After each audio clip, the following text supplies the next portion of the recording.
Hello, my name is Daniel. I'm a violin teacher, and today I'm going to show you how to change a string on your violin should it break. Now, if you take my violin here, you can see that the A string has come off. It's broken. So on my violin, I've got the G, the D, the A is missing, and the E. So what I've done, I've already taken off my violin string, so it's frayed. So I removed it from the top here, making sure that all of the string was out and it's off. The first thing I want to do is use this opportunity to give my fingerboard a bit of a clean, because underneath the strings it's quite difficult to clean. So it's a good chance to do this. So I just take my duster, my dry duster, and just give it a rub all the way along, giving that a really good clean. Okay, so then I'm going to get my violin string. So now in this video, unfortunately I can't give you advice on which string to get. There are lots and lots of different types of strings at different price points, and it's up to your teacher to tell you which type of string to get. But what you need to make sure that is your string is the right size for your violin. So violins come in different sizes, so it might be normally violins are full size, but you can get 3/4 size, half size, quarter size, eighth size. So make sure your string is for your size of violin. Next thing to do is make sure that you're using the correct string. Okay, so the G, the D, the A, or the E. On your string, these can be labelled in lots of ways. So it might say, for example, I'm changing the A, so my packet might say A. It can also say string 2, or it can say La. Okay, so for the E, it'll be E string 1 or Mi. For the G, it will be G string 4 or So. And for the D, it will be D string 3 or Re. So you get the correct string. Okay, now here's my packet. Okay, most strings come in packets. So I open my packet and take out my string, which will be nicely coiled up. Okay, now the first thing to do is have a look, and you might notice that there's a little bit of plastic on the string. Okay, if I hold it up there, you can see that little bit of black plastic. Now that's put on the string to protect the bridge. Now you really only need that on the E string, because the E string is very, very thin, so it will cut into the bridge if that's not there. The other strings, you don't really need it.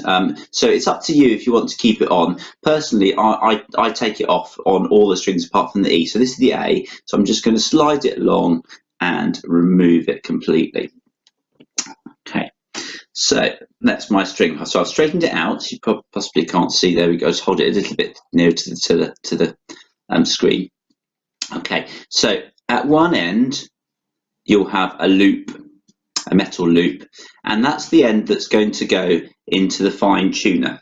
Okay, so if I hold my violin up, okay, you can see that on my violin, the string is going to fit into this here, into the fine tuner, and I can clip it in like so, and it's held. Different fine tuners work in different ways, but it should be fairly obvious how it attaches. You just look at the other strings. That's the easiest way to do it.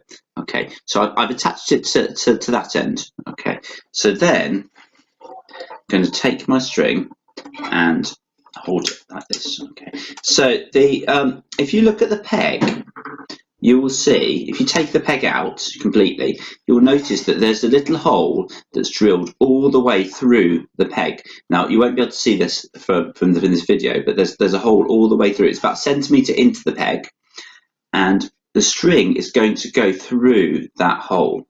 Okay, so I've positioned my peg so I can see the hole, and I'm going to push my string through the hole.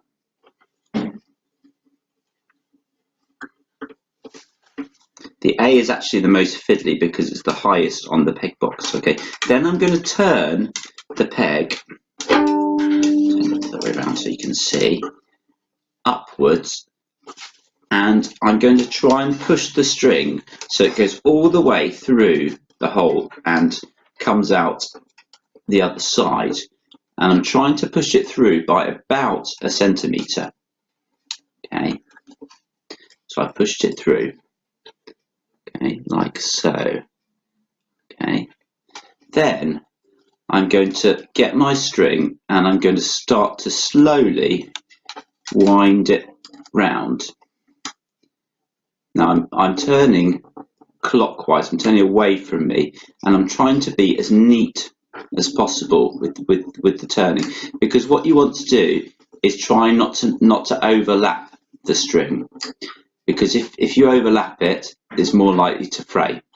Okay, now if you notice, my string has actually come out of the bottom, okay, of the fine tuner. Okay, so I'm just gonna, well, I've wound it a little bit too far, I'm just going to wind it back a bit,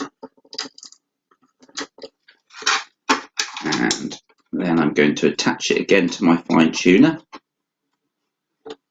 and I'm going to start to wind my string up. Okay, now what you should do as well is, just to make sure you get a really good grip on the peg, is you can get a pencil. So I've got one here. Okay, and just on the bridge you'll see there's a little groove where the string goes. So actually, if you just put a little pencil mark on that will just help the string to grip. Okay, so I'm just doing some pencil on there, and now I'm going to start to slowly tighten my string. Okay, so I place it in the groove on the nut in the A position, and then on the bridge, and slowly tighten my string.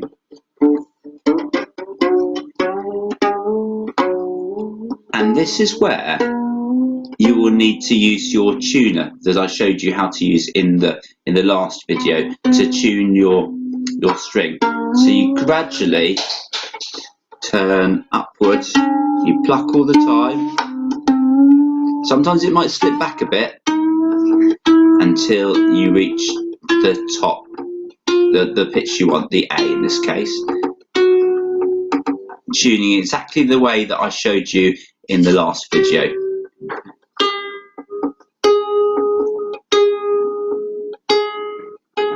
It's a good idea as well to check your bridge, because sometimes when you change strings, the bridge can move. So just have a look at your bridge and just make sure this is the bridge here, the wooden part that connects the strings to the body. It's not fixed on, it's just held in place by the tension of the strings, so it can move. So it's important just to check that it's straight, or as straight as possible. And mine's looking really straight, so I don't need to do that. Sometimes when you put a new string on, it can cause the bridge just to move one way or the other. And if it starts to lean, it can eventually lean more and more and more, eventually collapse. So you want to make sure it's standing nice and straight, and mine is, which is good. So I can keep tuning my violin and get it to the right pitch. Okay, that's pretty good. Now I've got my tuner out of sight, so I can hear that's fine for now. What you will find with new strings is that they go out of tune quite a lot for the first week or so, depending on how much it's being played. You will have to tune it more, and it might cause the other strings to go a little bit out of tune as well. So you might have to do a little bit more tuning than you would normally do.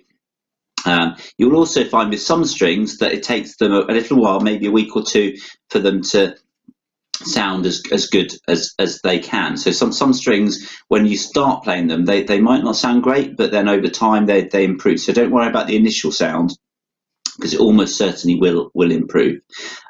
So I hope you enjoyed this video. I hope you found it useful, and I will see you on the next one. Thanks for watching.